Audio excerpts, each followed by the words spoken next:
médecin. Je n'en avais encore que le titre. J'avais collé la vignette le matin même sur le pare-brise de ma 2 chevaux. Et mon diplôme était soigneusement rangé dans ma valise. Un diplôme tout neuf, sur lequel, peu auparavant, j'avais lu avec quelque orgueil, mais aussi avec appréhension, mon nom, Pierre Moulin.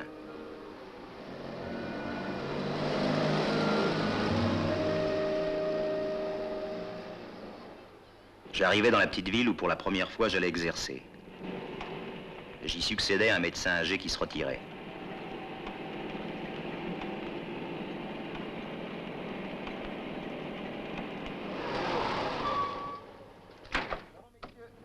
La maison du docteur Couder, s'il vous plaît. Son cabinet ou sa maison? Non, sa maison. La route tout droite, là. Oui. Et c'est au bout de la route nationale, en face, la station-service. Merci bien.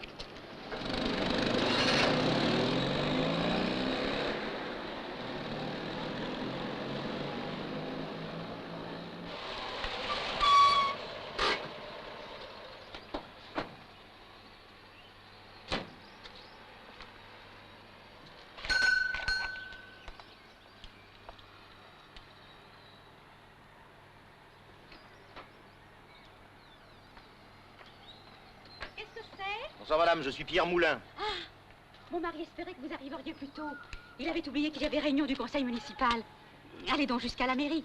Ce doit être à peu près fini maintenant. Merci. Si la réunion est terminée, vous trouverez sûrement ces messieurs au café de l'hôtel de ville. Merci madame.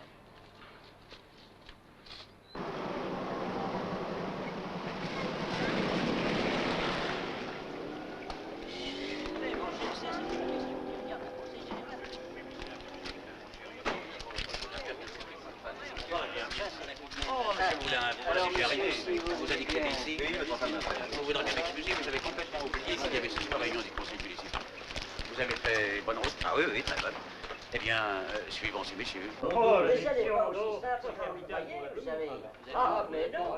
Oui, mais c'est Absolument pareil de la viande. Voilà. Merci. Messieurs, j'ai le plaisir de vous présenter mon jeune successeur, le docteur Pierre Moulin qui vient d'arriver.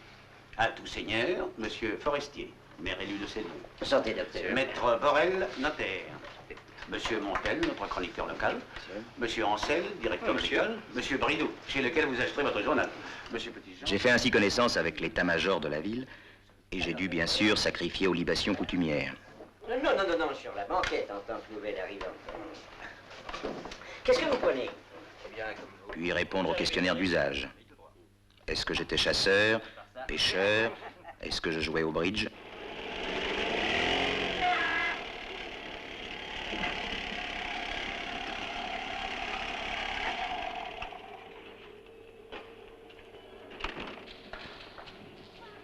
Tiens, voilà notre vigilant garde champêtre. Messieurs, Bonjour. Que se passe-t-il? un accident, monsieur le maire. Du travail pour vous, docteur. Un homme qui vient de se faire culbuter par un scooter. Qui est-ce? Le père Vatier, le vieux jardinier. Ah oui, je le connais. Et c'est grave? Bah, c'est pas trop, faudrait voir. Eh bien, je crois que voici votre premier client, il ne se sera pas fait attendre. Allons-y ensemble, si vous voulez. Alors, messieurs, le devoir avant tout. Ah, monsieur, c'est scooter.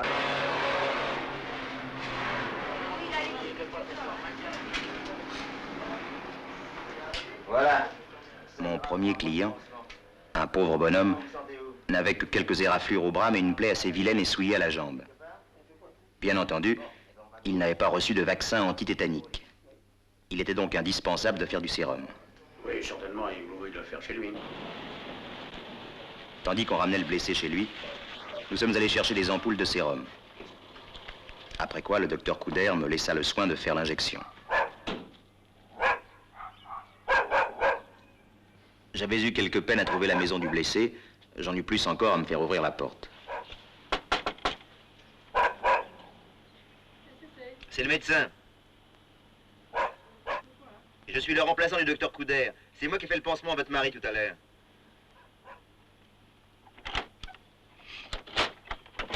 On n'a pas demandé de médecin. Il faut absolument que je fasse une injection antitétanique. Ah bon? Je n'ai jamais oublié le visage de cette femme, à la fois apeurée et hostile.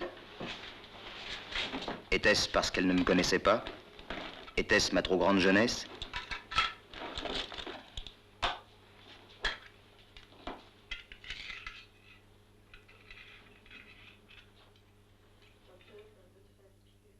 Tu vas pas te laisser faire. Non, non. Si tu ne veux pas. Non.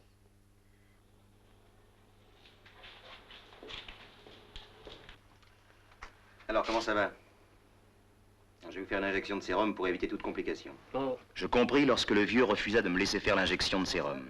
Vous risquez le J'insistais, essayant de démontrer, d'expliquer. Mais il n'a jamais. C'est peut-être un autre langage, Pas la peine d'insister. une attitude plus brutale qu'il eût fallu. Rien n'y fit. Je dus m'incliner, mais j'enrageais de ce premier échec devant la bêtise et l'ignorance.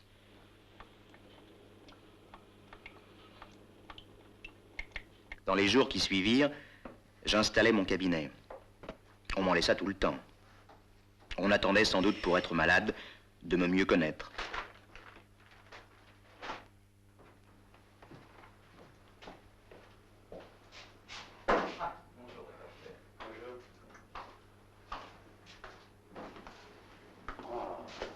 Bien.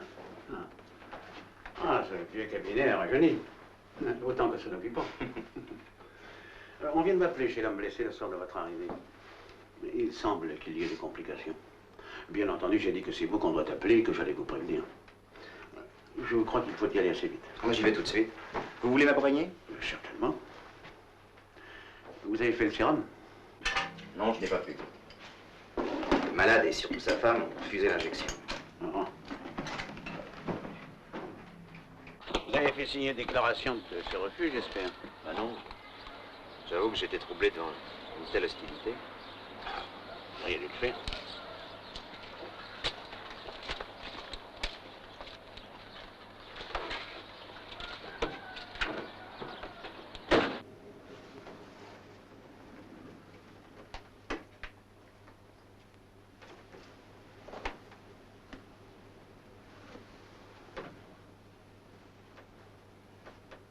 Il n'était pas besoin d'un long examen, même pour le très jeune médecin que j'étais, pour reconnaître les symptômes du tétanos.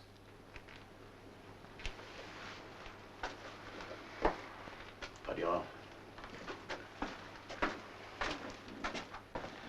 Vous vous occupez du transport? Je vais m'en occuper immédiatement.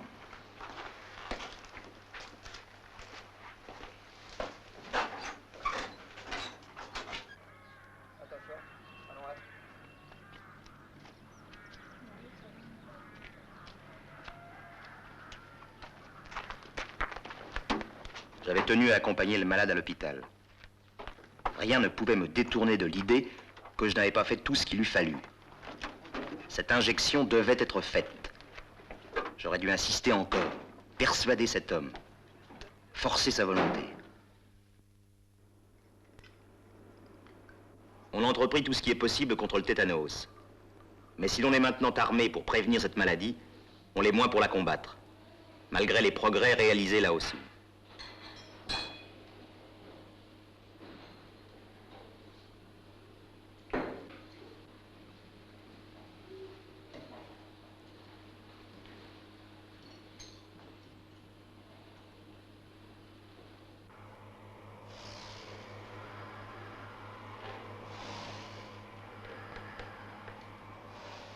L'homme mourut en cours de traitement.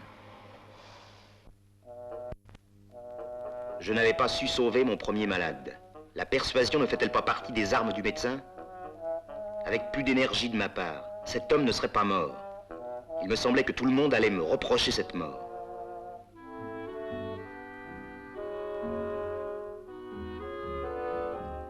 Ce sentiment me poursuivait. Je croyais deviner autour de moi un reproche collectif. Appelé auprès d'une malade, je crus entendre dire qu'on ne voulait à aucun prix de ce médecin-là.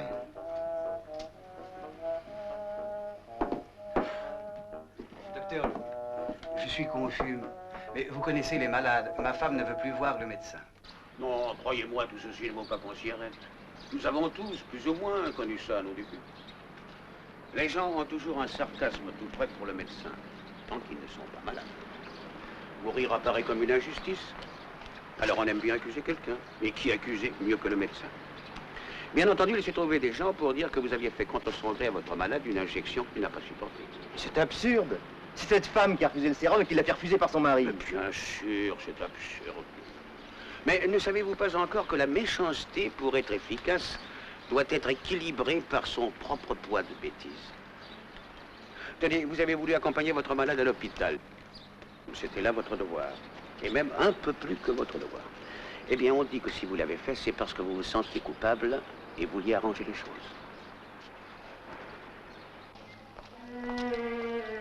La ville entière me paraissait hostile.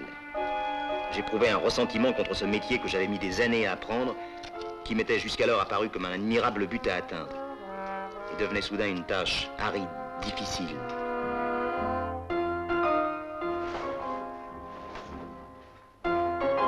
J'avais un violent désir de partir, de tout laisser là.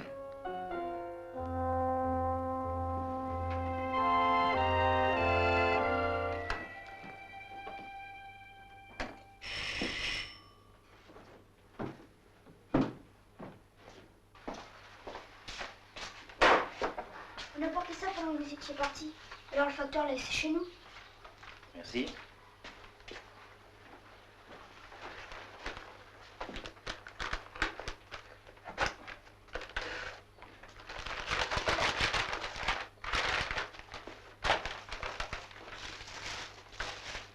C'est difficile de devenir médecin? Qu'est-ce qu'il faut faire? Ce qu'il faut faire, faut travailler. Accouchement, qu'est-ce que c'est? C'est l'art de mettre au monde des petits bavards dans ton genre. Je voudrais bien devenir médecin plus tard. Ou même chirurgien. Ça, c'est des chics métiers. Tu crois? Oh oui. Si tu me donnes un tournevis, on va la poser ensemble, tu veux? Oui, monsieur. Comment tu t'appelles? Jean-Louis, monsieur. Jean-Louis venait sans le savoir de me décider à rester et à combattre.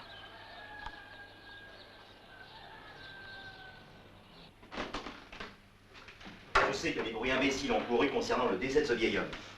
Il n'est pas en mon pouvoir de faire établir la vérité, mais il m'appartient, et à vous aussi, monsieur le maire, de mettre la population en garde. Il faut l'inciter à se faire vacciner contre le tétanos. Ce cas vient de nous prouver qu'il représente un danger permanent. Je suis bien d'accord avec vous, monsieur Moulin. Mais ce n'est pas mon affaire de rédiger des circulaires sur la santé publique. Quand la préfecture m'en adresse une, je la fais afficher. Et enfin, c'est l'affaire de la mairie que de s'occuper de la sécurité de tous. Le tétanos est aussi dangereux que les automobiles et vous prenez bien les arrêtés qui réglementent la circulation. Je rédigerai, si vous êtes d'accord, un avis qu'il suffira d'afficher. Jean-Louis était devenu véritablement un ami. Il s'était d'autant plus attaché à moi qu'il n'avait plus son père. Souvent, quand les heures d'école le permettaient, je l'emmenais dans mes tournées.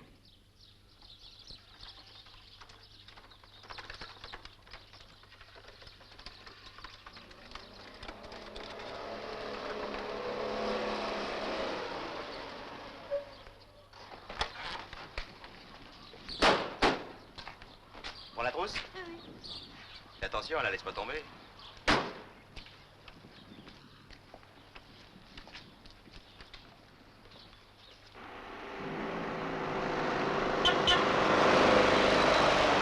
Tiens, c'est Mademoiselle Logier, l'institutrice. On dirait qu'elle est en panne. Elle est gentille avec toi, ton institutrice? Oh oui. Il faut essayer de faire quelque chose pour elle.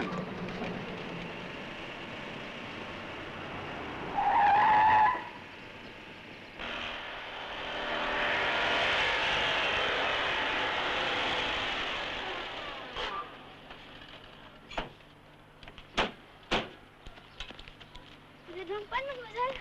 Tiens, c'est toi, Jean-Louis? Oui, ce vélomoteur ne veut plus rien savoir. Je me présente, Pierre Moulin. Est-ce qu'on peut faire quelque chose pour vous? Je ne sais pas. Le moteur tousse, mais refuse de tourner. Oh, ça doit être la bougie. Ou une saleté dans le carburateur. Attendez, il y a des outils dans la voiture, je vais les chercher.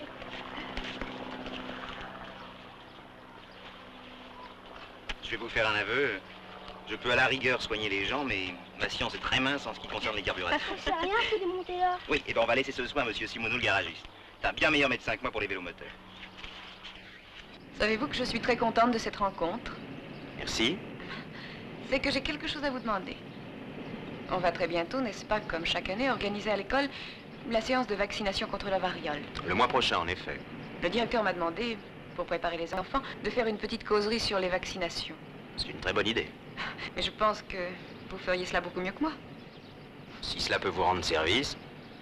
Mais c'est pas seulement aux enfants, voyez-vous, que je voudrais pouvoir dire l'intérêt des immunisations, mais à tout le monde.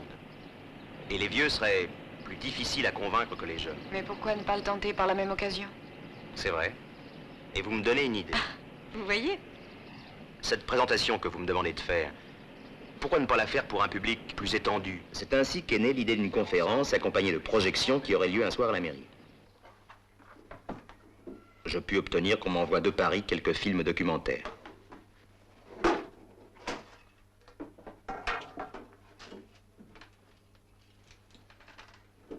Les élèves de Mademoiselle Laugier se chargèrent de la publicité. Ah oui, c'est de l'art un peu naïf, mais en ce moment c'est à la mode. Il y manque peut-être une signature un peu connue. Nous avions tout prévu, sauf qu'au soir fixé pour la séance, le cinéma de la ville afficherait un film à succès avec Fernandel. La foule, naturellement, s'y pressait. Autant de public en moins pour nous. Oh, attendez, monsieur. Dites donc, les gars, c'est pas ici le cinéma ce soir. Vous savez bien que le docteur nous fait une séance à la mairie. Oh, dis, c'est Fernandel, on va quand même pas louper ça. Oh, pas question, vous venez avec moi. Allez, venez.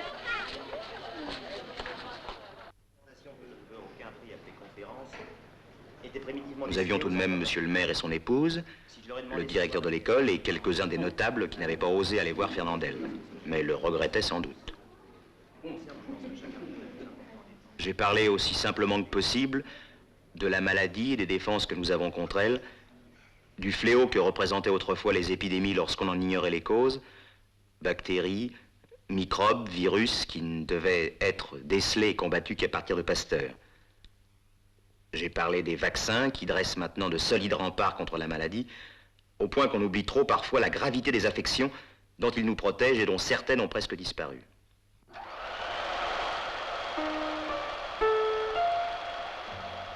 Les films nous montrèrent les visages et l'œuvre des savants qui ont cherché les moyens de lutter contre les maladies infectieuses, qui sont parvenus à isoler, à identifier les germes. On ne répétera jamais assez les noms de Jenner, Pasteur, Roux, ceux de Cork, de Calmette, de Guérin.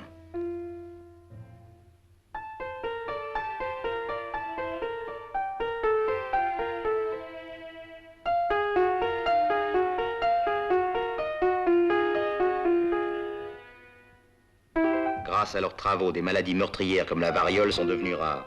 D'autres, comme la tuberculose et maintenant la poliomyélite, peuvent être prévenues, combattues, par la découverte des anatoxines, antidiphtériques et antitétaniques, dues au professeur Ramon. Des vaccins ont été mis au point contre diphtérie et tétanos. Partout la mort recule. Et cependant, on paraît encore ne pas le savoir, ou douter. Pourquoi faut-il dire et redire sans cesse la nécessité, l'obligation des vaccinations apportées à tous? Apportées s'il le faut gratuitement.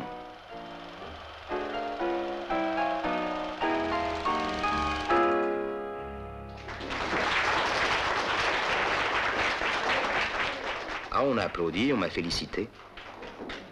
Je pensais que ces mots et ces images pouvaient ne pas être complètement inutiles, même si on se hâtait de les oublier pour autre chose. Bravo, monsieur Moulin. Je vous félicite grandement pour votre initiative. Il nous en faudrait beaucoup comme celle-ci. Et il nous faudrait beaucoup d'hommes comme vous. Encore bravo et merci. Bravo, monsieur Moulin. Dites, monsieur, pour la séance de la vaccination, vous amènerez une vache comme celle de monsieur Jenner? Non, mademoiselle Laugier ne voudrait sûrement pas. Voilà.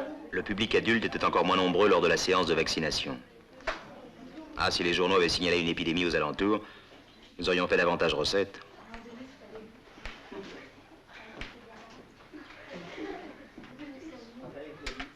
Jean-Louis Lambert. Te voilà, toi.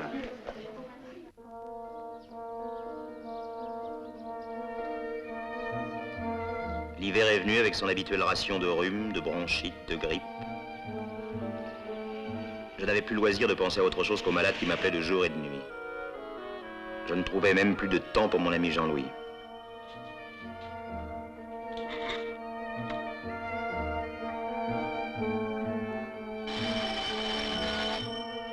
C'est là, lorsqu'on se trouve seul en face de la maladie, qu'on mesure pleinement le sens du mot médecin.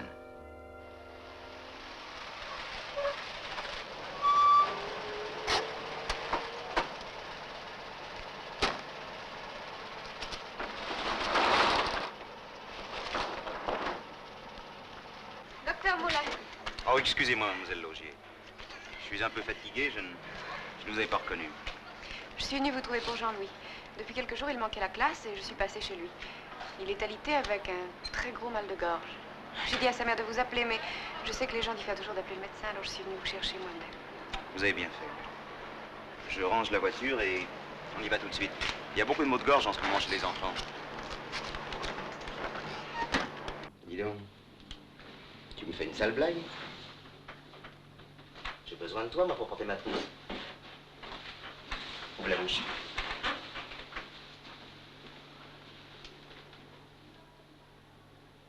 Léa? Encore?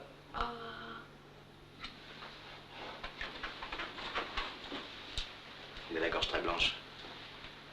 Je vais faire un prélèvement et une injection de sérum par sécurité. J'étais à la vérité très inquiet. Est-ce que je ne me trouvais pas devant une épidémie de diphtérie? J'interrogeais la mère de Jean-Louis. Jean-Louis était vacciné normalement contre la diphtérie? Je ne sais pas, docteur. Enfin, vous l'avez fait vacciner vous-même entre 18 mois et 2 ans. Non. Enfin, il a été vacciné en entrant à l'école, alors? Je pense, oui. Le lendemain, le laboratoire me donnait la réponse. Docteur Moulin. Mademoiselle, le docteur Moulin est ici. Nous étions en train d'essayer de vous joindre au téléphone. Il y a du bacille diphtérique dans le prélèvement? Oui. Voulez-vous voir? Non. Combien de cas croyez-vous avoir? 4, si le nombre n'augmente pas. Tous chez les enfants. Pensez-vous pouvoir les faire hospitaliser? C'est ce qui serait le mieux. Est-ce que je peux téléphoner? Je vous en prie. Dans la même journée, on transportait les 4 petits malades à l'hôpital de la ville, où l'on avait vidé un service afin de les isoler.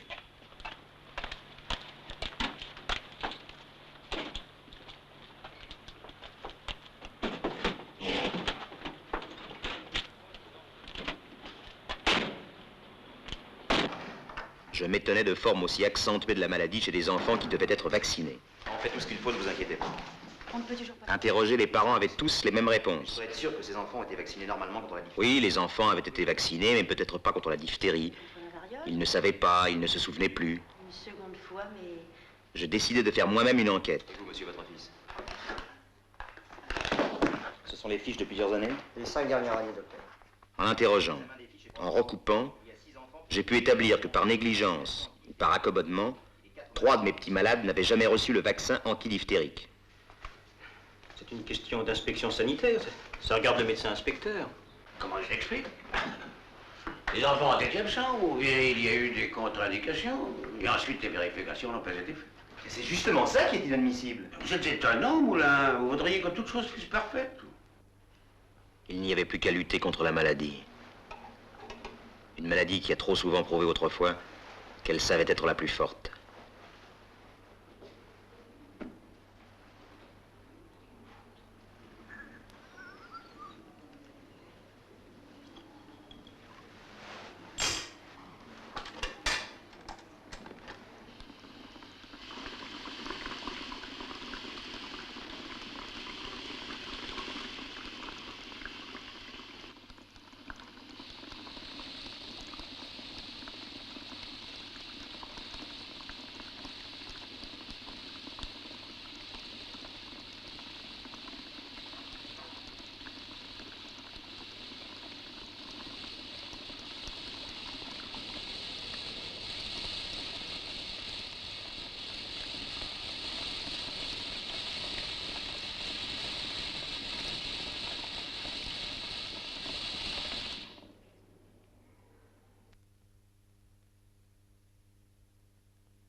Je ne sais ce qui l'emportait en moi à ce moment, de la colère ou de la tristesse. Je vis soudain les lumières du café de l'hôtel de ville. La colère alors l'emporta.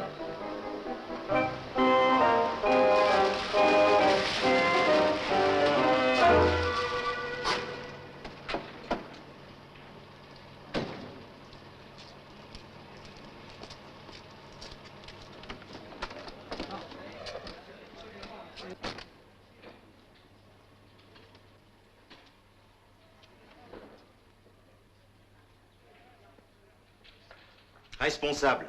Oui, je dis bien responsable. Par négligence, par incurie, par je m'en foutisme. Responsable de la mort de 2 enfants. S'ils avaient été vaccinés comme on avait obligation de le faire, ils auraient été à l'abri de la maladie.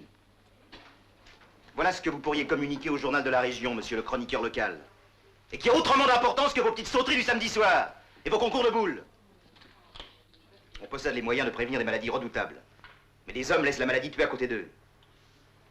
Dans ce pays, des savants ont voué leur vie à la guérison de leurs semblables.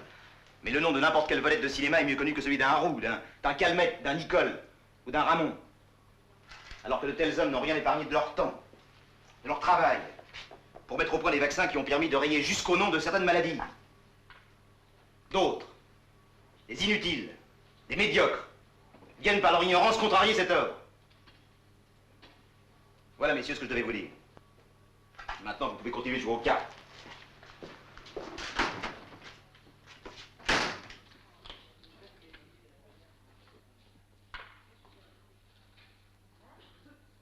Le temps a passé. La plaque est toujours là, sur la même porte. Non, je n'ai pas quitté cette ville. Pourquoi l'aurais-je quitté? Ah, bonjour, madame. Les hommes, ils sont ce qu'ils sont partout Alors, ailleurs. comment va-t-il? Ni meilleurs, ni plus mauvais. J'ai choisi de les servir et je le fais de mon mieux. Il commence à avoir un peu d'appétit, oui. Si je pouvais être tenté de négliger ou de remettre un des devoirs de ma tâche, il y aurait quelqu'un pour me le rappeler. Une ombre légère qui souvent m'accompagne. Celle de mon ami Jean-Louis. Jean-Louis qui m'a fait connaître celle qui est aujourd'hui ma femme. Jean-Louis, mon premier ami dans cette ville. Lui qui aurait tant voulu devenir médecin plus tard.